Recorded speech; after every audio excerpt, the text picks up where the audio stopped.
salam damai sejahtera untuk kita semua. Saya Ajun Komisaris Besar Polisi Gaspar Da Costa, Kepala Sub Bagian Perbatasan, Bagian LO dan Perbatasan, Set NCB Interpol Indonesia, Divisi Hubungan Internasional Polri. Saat ini saya sedang mengikuti pendidikan pelatihan kepemimpinan nasional tingkat 2, Angkatan 14 tahun 2020. Saya akan memaparkan implementasi aksi perubahan dengan judul Pembangunan Jaringan Informasi Perbatasan guna mempercepat proses komunikasi dalam rangka pengamanan wilayah perbatasan. Di mana aksi perubahan ini akan mendukung program pemerintah dengan menciptakan situasi keamanan dan ketertiban yang kondusif sehingga masyarakat makin produktif. Pada fase perencanaan, rencana aksi perubahan ini saya menggunakan metode W Smart I, yaitu Right, Specific, Measurable, Achievable, Reasonable, Time-bound, dan Imaginable.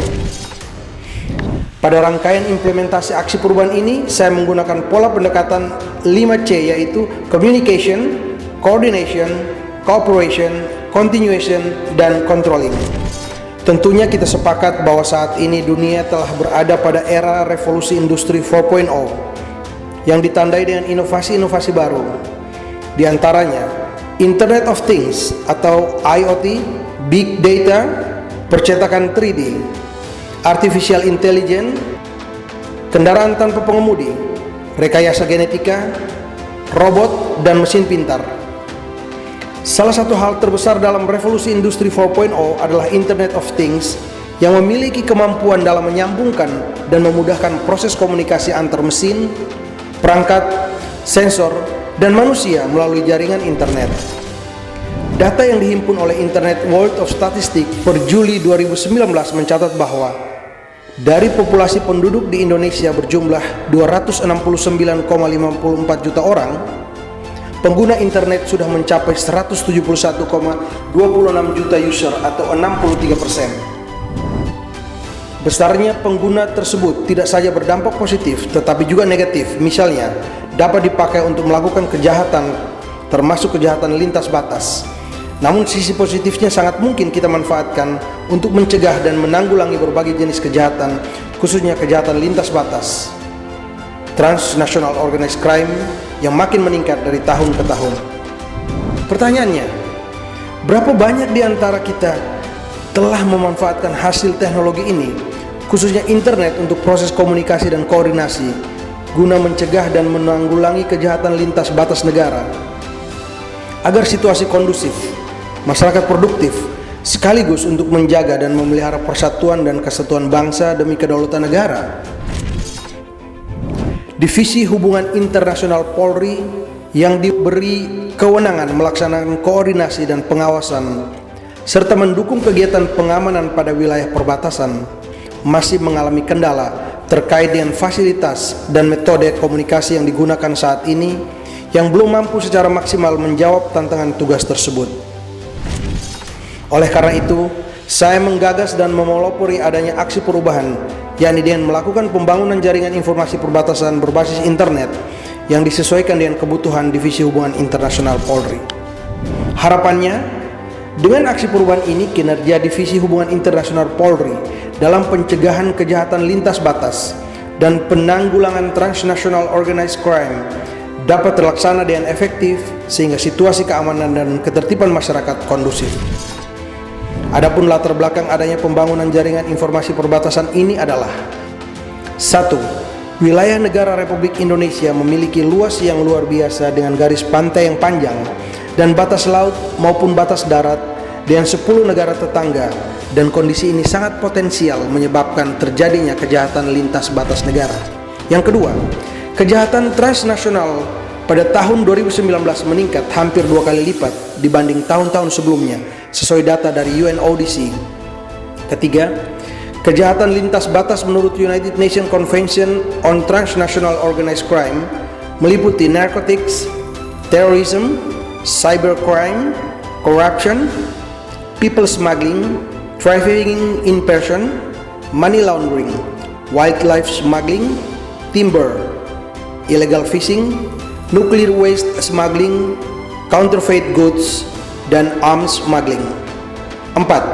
Kejahatan transnasional selalu melewati setiap titik batas negara, baik darat, udara, maupun laut, yang selama ini diawasi dan diamankan oleh para petugas negara. Tentunya dalam melakukan perubahan ini tidak serta-merta dilakukan secara cepat. Untuk melaksanakan aksi perubahan ini, ada tahapan-tahapan yang dilakukan antara lain. 1. Melakukan koordinasi dengan tim efektif proyek perubahan dalam upaya membentuk kesamaan pemahaman tentang aksi perubahan yang akan dilaksanakan. Yang kedua, melakukan koordinasi dengan stakeholder internal dalam upaya mendapatkan persetujuan untuk menjadi sasaran atau objek dari kegiatan aksi perubahan. 3. Melakukan komunikasi dengan stakeholder eksternal, yaitu BNPB dan UNODC, termasuk melaksanakan visitasi ke 3 Polda dan ke 6 Polres maupun 4 Polsek perbatasan untuk mendapatkan dukungan dalam pelaksanaan proyek perubahan yang dituangkan dalam surat pernyataan dukungan. 4. Menyusun kerangka acuan kerja pembangunan jaringan informasi perbatasan melalui aplikasi yang disebut Imbas Cepat. Informasi manajemen perbatasan yang cepat, efektif, proaktif, aktual, dan terpercaya. Yang kelima, membuat desain rancang bangun visual dan konten jaringan informasi perbatasan. 6. Menyusun panduan aplikasi jaringan informasi perbatasan dan SOP dalam pengoperasiannya. 7. Melaksanakan uji coba aplikasi jaringan informasi perbatasan dan melakukan perbaikan berdasarkan hasil uji coba dan masukan dari stakeholders. Proses pengimplementasian aksi perubahan ini, baik pada jangka pendek, menengah, dan jangka panjang, tentunya memberikan dampak yang luar biasa bagi Polri, pemerintah maupun masyarakat, di mana aplikasi jaringan informasi perbatasan yang dirancang ini akan sangat memudahkan para pemangku kepentingan dalam tata kelola wilayah perbatasan untuk berkomunikasi, berkoordinasi, dan mendapatkan informasi terkini tentang situasi dan kondisi di wilayah perbatasan. Aplikasi Imbas Cepat ini memiliki kelebihan sebagai berikut. 1. Sebagai database, pengguna dapat langsung menghubungi stakeholder yang diinginkan untuk berkomunikasi karena data dan nomor kontak ada pada aplikasi. Yang kedua, dapat menampilkan informasi tentang instansi dan wilayah serta personel yang akan dituju yang telah tersedia. 3. Informasi yang paling relevan dan penting tentang wilayah perbatasan tersedia pada aplikasi dengan tautan global melalui Google.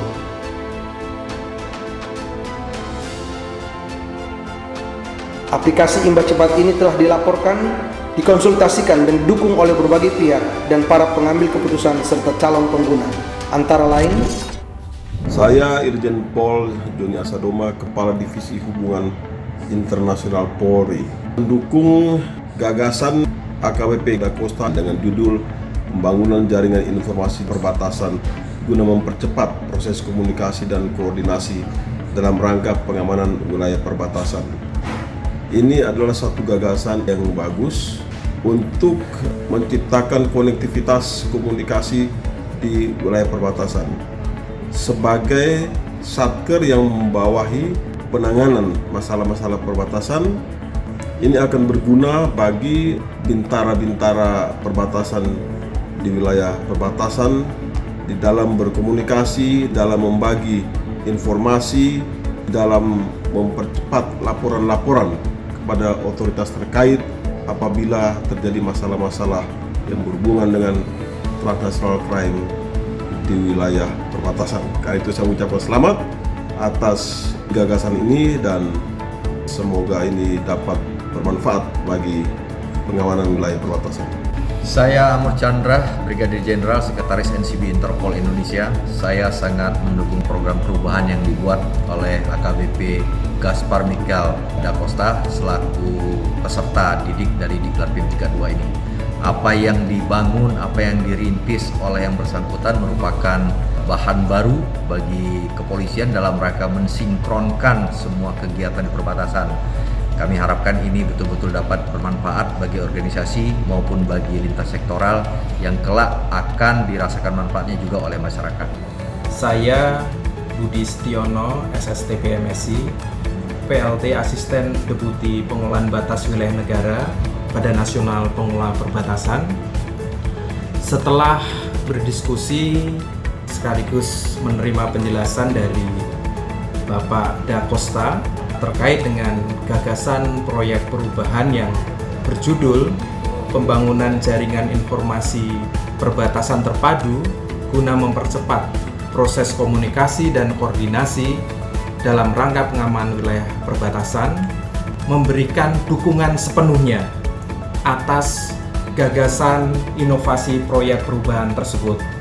Semoga gagasan ini bermanfaat untuk kerjasama ke depan Polri, BNPB, dan kementerian lembaga dalam mengelola batas wilayah negara dan kawasan perbatasan. I wanted to follow up on our discussion yesterday regarding your proposed integrated border information management system. I think the proposal as you presented to me yesterday is a good one, because I think the idea of having single database that collects information but also allow access to and allowing the sharing of this information across multiple agencies that are dealing with border issues.